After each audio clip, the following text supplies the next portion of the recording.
यमराज ने बताया, बिस्तर पर बैठकर भोजन करने से क्या होता है। जय श्री कृष्ण मित्रों, यमराज ने स्वयं चित्रगुप्त को बताया, मनुष्य को बिस्तर पर बैठकर भोजन क्यों नहीं करना चाहिए।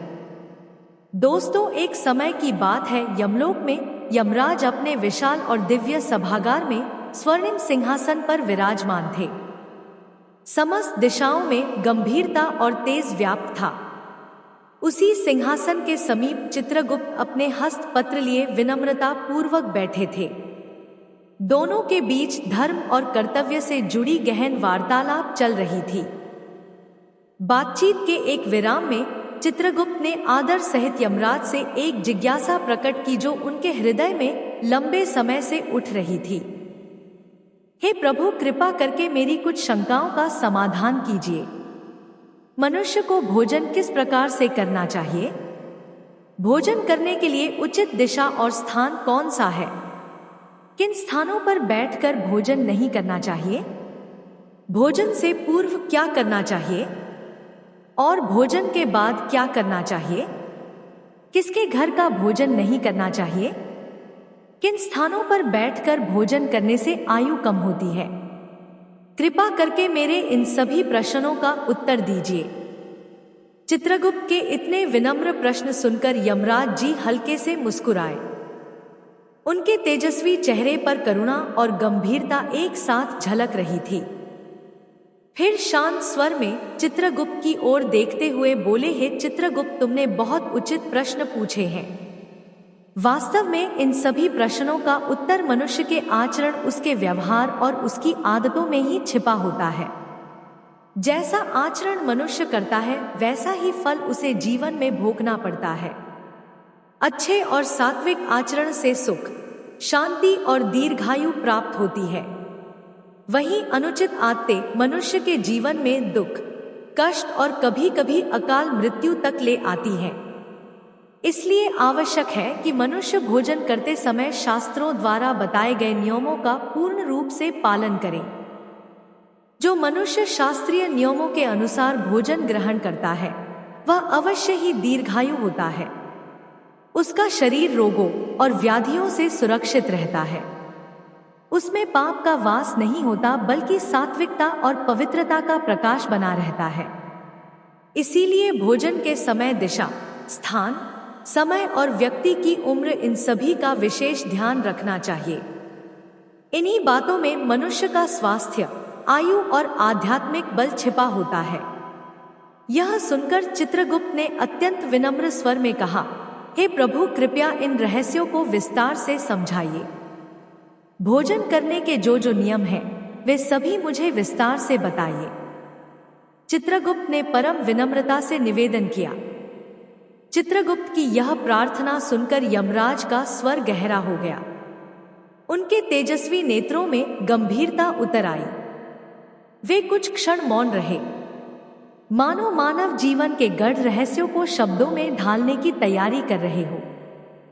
फिर धैर्यपूर्ण और गंभीर आवाज में बोले, हे चित्रगुप्त, तुम्हारे प्रश्नों का उत्तर देने से पहले मैं तुम्हें एक प्राचीन कथा सुनाता हूं।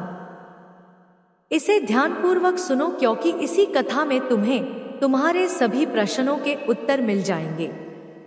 यह कथा अत्यंत शिक्षाप्रद है और मनुष्य के आचरण, आयु और पाप पुण्य से जुड़ा गहरा रहस्य प्रकट करती है।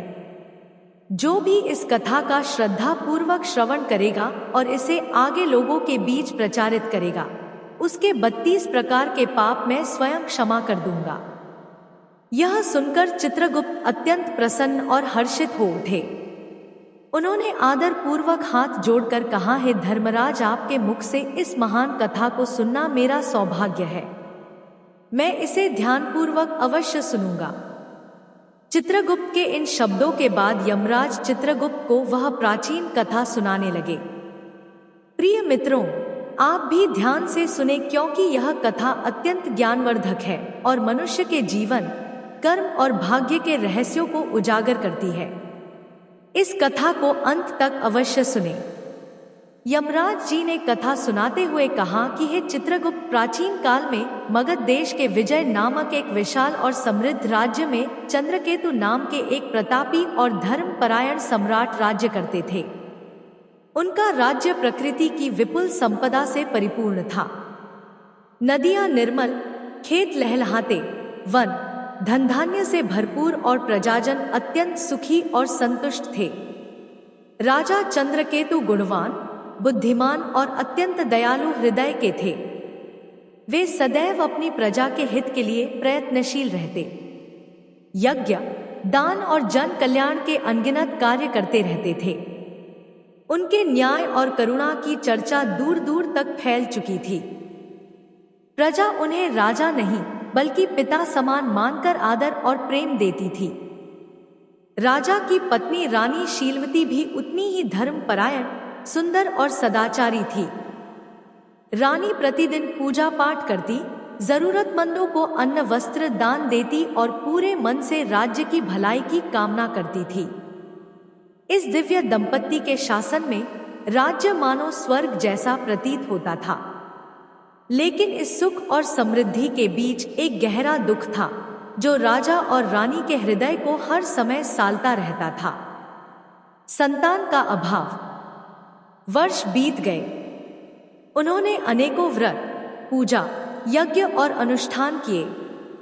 देवी देवताओं से प्रार्थना की, ऋषि मुनियों की सेवा की, परंतु फिर भी उन्हें ना पुत्र प्राप्त हुआ ना पुत्री। यह बात उनके मन को तोड़ देती थी। राजा चंद्रकेतु कई बार महल में अकेले बैठे सोचते, क्या ऐसा कोई पाप है जो मैंने अनजाने में कर दिया, जिसके कारण मैं पुत्र सुख से वंचित रह गया। सब कुछ होते हुए भी वंश आगे बढ़ाने वाला कोई नहीं। क्या मेरे पुण्यों में कमी रह गई या यह मेरे पूर्व जन्म के किसी अपराध का फल है। दिन ब दिन वे और अधिक उदास रहने लगे। जब प्रजा को पता चला कि राजा संतानहीनता के कारण दुखी रहते हैं, तो पूरे राज्य में चिंता फैल गई। लोग भी ईश्वर से प्रार्थना करने लगे कि राजा रानी को अवश्य संतान सुख मिले। एक दिन राजा ने निश्चय किया कि वे किसी महापुरुष की शरण में जाकर इस रहस्य का समाधान पूछेंगे। तभी उन्हें स्मरण आया कि महान तपस्वी ऋषि वशिष्ठ निकट की वन में अपने आश्रम में तप कर रहे हैं। ऋषि वशिष्ठ त्रिकालदर्शी दिव्य दृष्टि वाले महान मुनि थे। वे अवश्य ही इस रहस्य का कारण बता सकते थे। अतः अगले ही दिन प्रातः काल राजा चंद्रकेतु कुछ विश्वसनीय सहयोगियों के साथ रथ पर सवार होकर वन की ओर चल पड़े।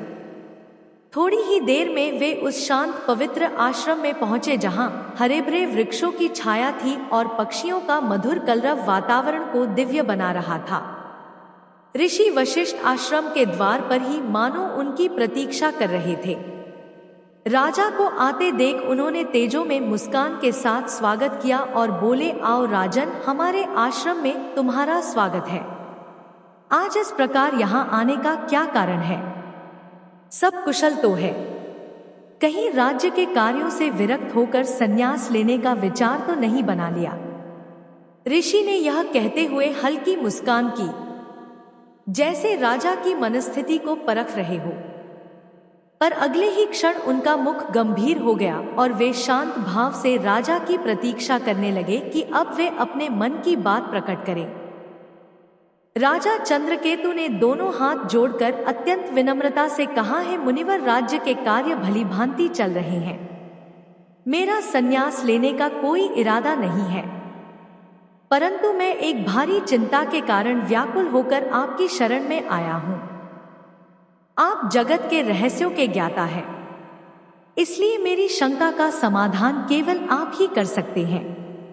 राजा के स्वर में छिपे दुख और विनम्रता को सुनकर ऋषि वशिष्ठ ने सहानुभूति भरे स्वर में पूछा, राजन, आप जैसे प्रतापी और धर्मनिष्ठ राजा को भला किस बात का दुख हो सकता है?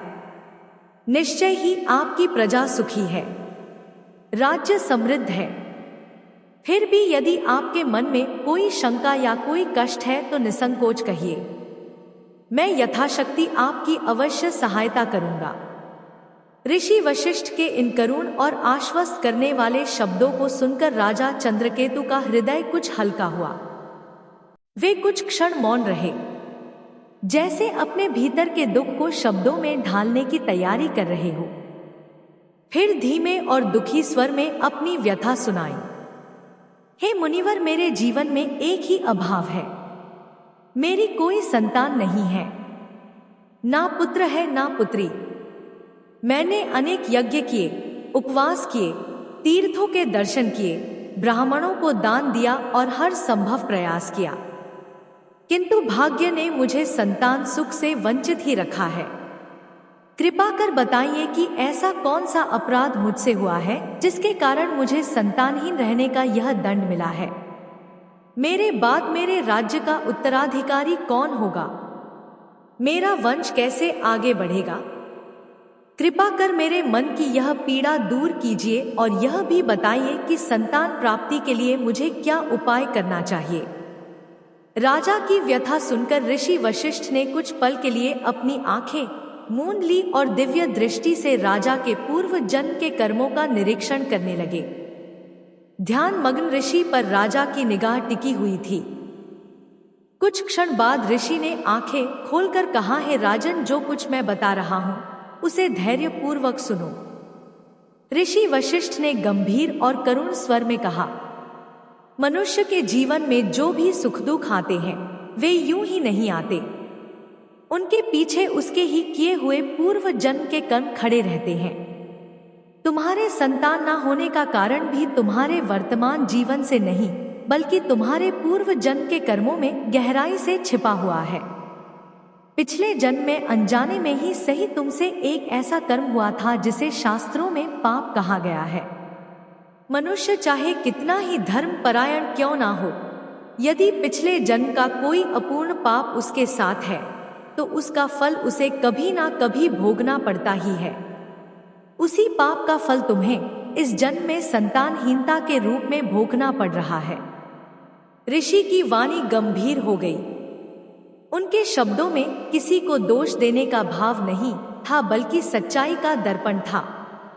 एक ऐसा दर्पण जिसमें राजा के वर्तमान दुख का पूरा कारण स्पष्ट दिखाई दे रहा था। यह सुनकर राजा चंद्रकेतु चकित होकर बोले, पूर्व जन्म का पाप। राजा चंद्रकेतु की आंखों में आश्चर्य और चिंता एक साथ उभर आए।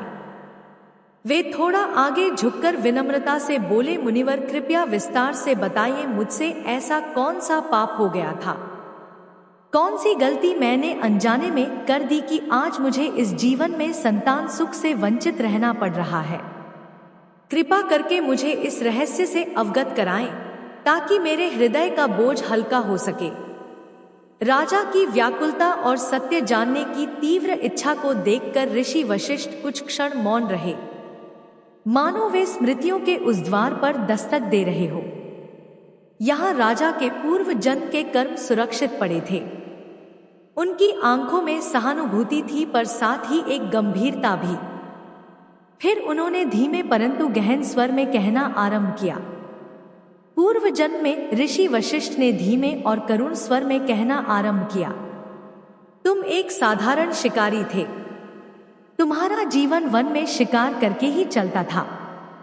स्वभाव से तुम क्रूर नहीं थे, हृदय के भीतर दया भी थी। परंतु शिकार का कार्य ऐसा है जिसमें कभी कभी अनजाने में भी अधर्म हो जाता है और वही अधर्म भविष्य में भारी फल देता है। राजा ध्यानपूर्वक सुन रहे थे। ऋषि ने आगे कहा, एक दिन की बात है, तुम एक तेज गति से भागते हुए हिरण का पीछा करते करते जंगल के बहुत भीतर तक पहुंच गए। वही हिरण तुम्हारी नजरों से ओझल हो गया था।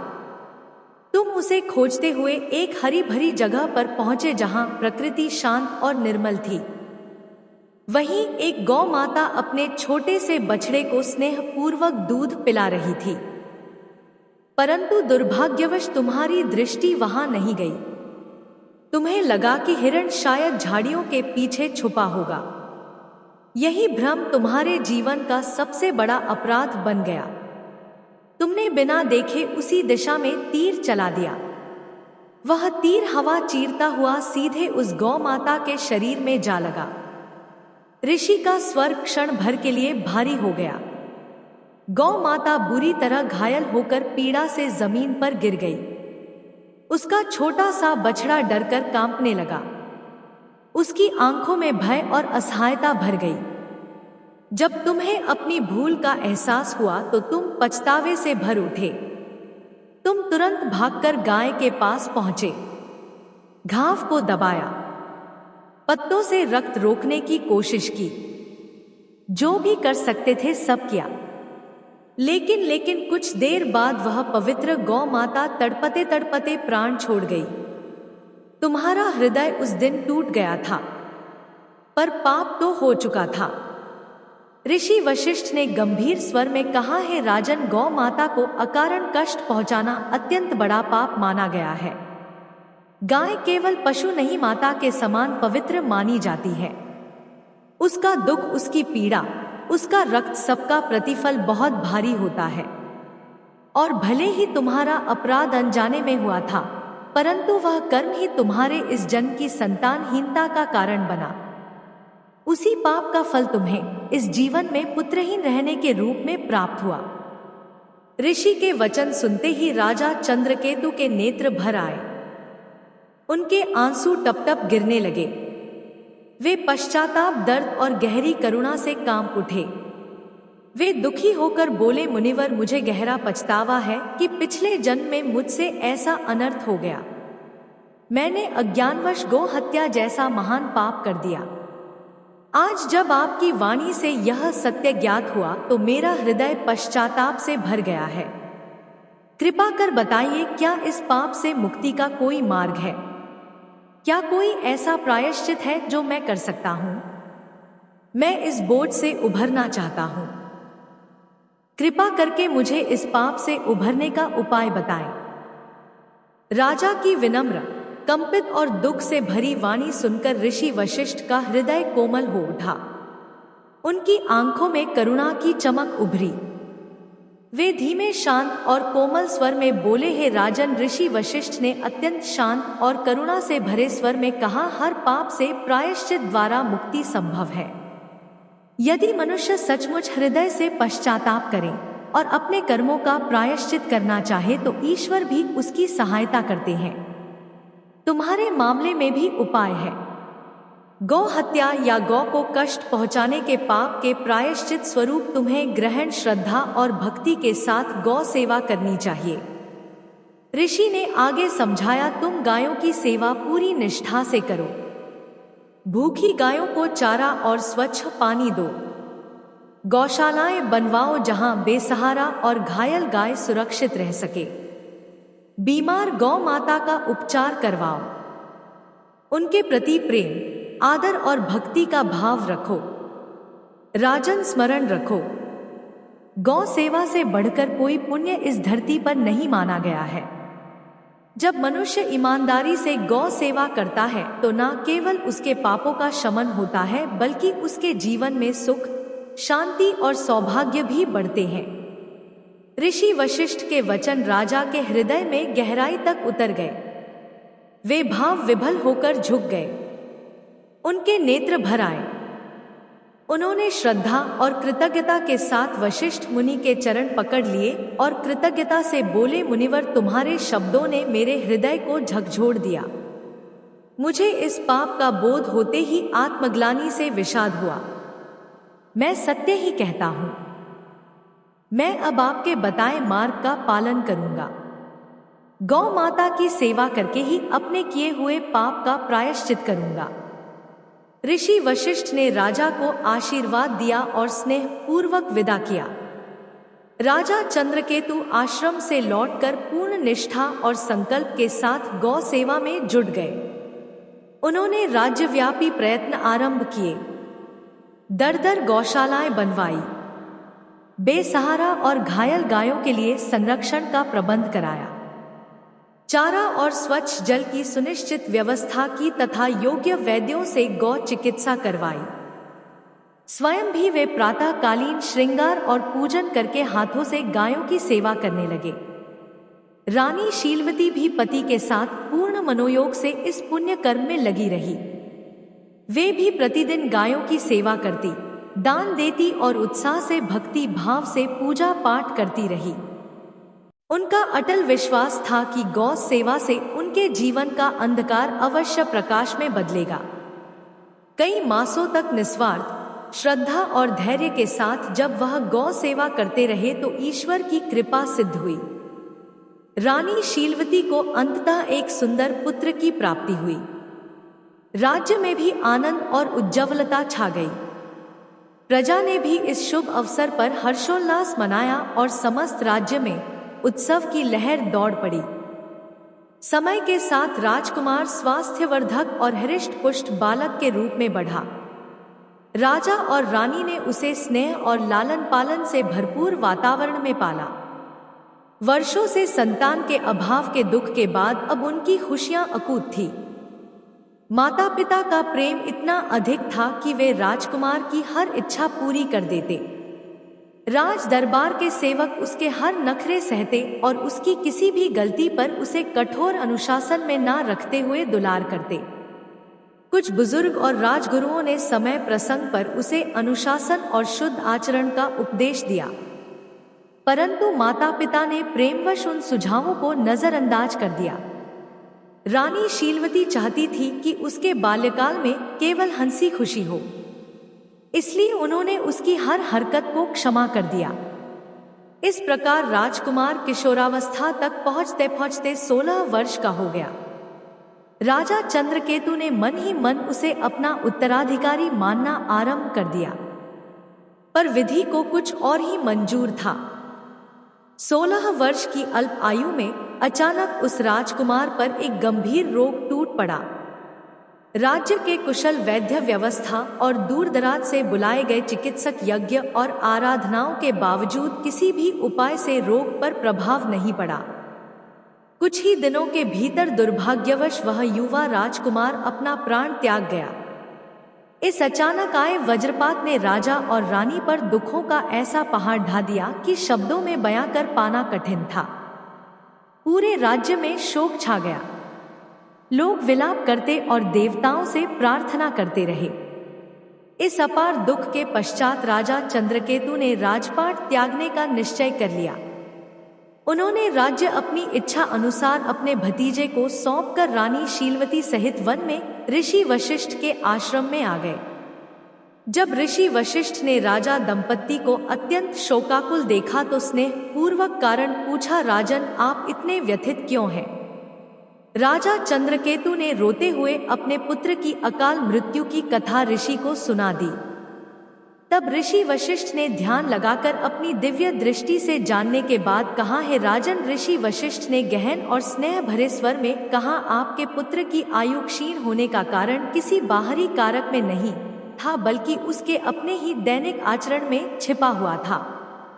आपको पूर्व जन्म के पुण्य फल के कारण पुत्र की प्राप्ति तो हुई, परंतु आपके पुत्र ने बचपन से ही कुछ ऐसी अनुचित और अपवित्र आदतें अपना ली जिनके दुष्परिणाम स्वरूप उसे अल्पायु में ही मृत्यु का सामना करना पड़ा।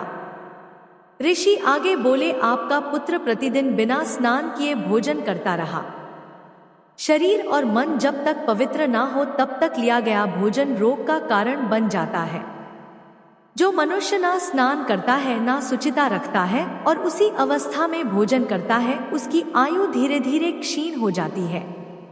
उसके शरीर में विकार बढ़ते हैं और रोगों की संख्या बढ़ जाती है। और सबसे बड़ी भूल, आपका पुत्र प्राय बिस्तर पर ही भोजन करता रहा। शास्त्रों में स्पष्ट कहा गया है कि जो मनुष्य बिस्तर पर बैठकर भोजन करता है, उसका शरीर धीरे धीरे रोगों से घिर जाता है। इस आदत से पाचन शक्ति नष्ट होती है, शरीर में दोष उत्पन्न होते हैं और जीवन का तंतु कमजोर हो जाता है। ऐसे व्यक्ति के जीवन में अकाल मृत्यु का भय सदैव बना रहता है। आपके पुत्र ने प्रेम में मिली छूट का गलत लाभ लिया।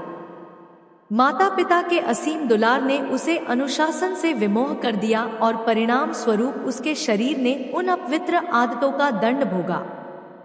अनेक वैद्य यज्ञ उपचार कुछ भी कारगर नहीं हुआ, क्योंकि देह पहले ही इन आदतों से कमजोर हो चुकी थी। ऋषि वशिष्ठ के वचन सुनकर राजा और रानी दोनों स्तब्ध रह गए। उनकी आंखें नम हो उठी। उन्हें एहसास हुआ कि प्रेमवश की गई उपेक्षा ने उनके पुत्र को संयम से दूर कर दिया था। निराशा, पीड़ा और आत्मग्लानि उनके हृदय में उमड़ आई। उसी क्षण उन्होंने निश्चय किया कि अब वे सांसारिक मोह को त्याग देंगे। राजा चंद्रकेतु ने वहीं ऋषि वशिष्ठ के आश्रम में रहने का निर्णय लिया। उन्होंने अपने शेष जीवन को तप, साधना और भगवान के चिंतन में लगा दिया। रानी शीलवती ने भी राजसी वैभव और सुख सुविधाओं का परित्याग कर पति के साथ सादा, शांत और आध्यात्मिक जीवन अपना लिया। धीरे धीरे दोनों के हृदय से दुख का बोझ हल्का होने लगा और धर्म के मार्ग पर उन्हें सच्ची शांति प्राप्त हुई। कथा सुनाकर यमराज ने चित्रगुप्त की ओर देखते हुए कहा, देखा चित्रगुप्त, किस प्रकार मनुष्य की अपनी आदतें ही उसके जीवन को संवारती या बिगाड़ती हैं। राजा चंद्रकेतु जैसे पुण्यात्मा को भी अपने ही पुत्र की अकाम मृत्यु का दुख सहना पड़ा और इसका कारण किसी बाहरी शक्ति में नहीं बल्कि उसके पुत्र द्वारा अपनाई गई गलत आदतों में था। अतः प्रत्येक मनुष्य को सावधान रहना चाहिए कि वह किस प्रकार का आचरण कर रहा है, कैसी दिनचर्या अपना रहा है और किस मर्यादा में जीवन जी रहा है।